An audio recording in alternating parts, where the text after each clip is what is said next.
మన Indian team లో ఉన్న ఈ ముగ్గురు ఫాస్ట్ బౌలర్స్ వేసే బౌలింగ్ కి కానీ లేదా వీళ్ళు వికెట్ తీసినప్పుడు కానీ మన ఫ్యాన్స్ చేసే సెలబ్రేషన్స్ వేరే లెవెల్లో ఉంటాయి. చలో రండి ఆ ప్లేయర్స్ ఎవరో తెలుసుకుందాం. 3లో ఉన్న ప్లేయర్ మనందరం ముద్దుగా మియాబాయ్ అని పిలుచుకునే సిరాజ్ మామ. సిరాజ్ ఎంత బాగా బౌలింగ్ చేస్తాడో మనందరికీ తెలుసు. అలాంటి సిరాజ్ వేసిన బ్యూటిఫుల్ డెలివరీస్ చూద్దాం రండి మావా.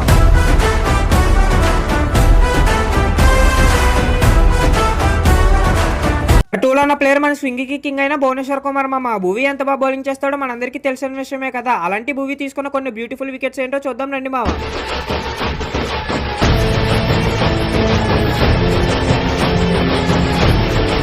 నిన్న ఫ్యాక్ట్స్ తెలుసుకునే ముందు ఎవరైతే ఫస్ట్ టైం మన ఛానల్ చూస్తున్నారో ఇప్పుడే ఛానల్ సబ్స్క్రైబ్ చేసుకోండి మామ. వీడియోని లైక్ చేసి మీ ఫ్రెండ్స్ అండ్ ఫ్యామిలీ మెంబర్స్ కి ఈ వీడియోని షేర్ చేయండి. 1లో ఉన్న బౌలర్ మన జస్ప్రీత్ బుమ్రా మామ. బుమ్రా ఎంత బాగా యార్కర్స్ చేస్తాడో మనందరికీ తెలిసిన విషయమే కదా. అలాంటి జస్ప్రీత్ బుమ్రా చేసిన కొన్ని మైండ్ బ్లోయింగ్ యార్కర్స్ మామ.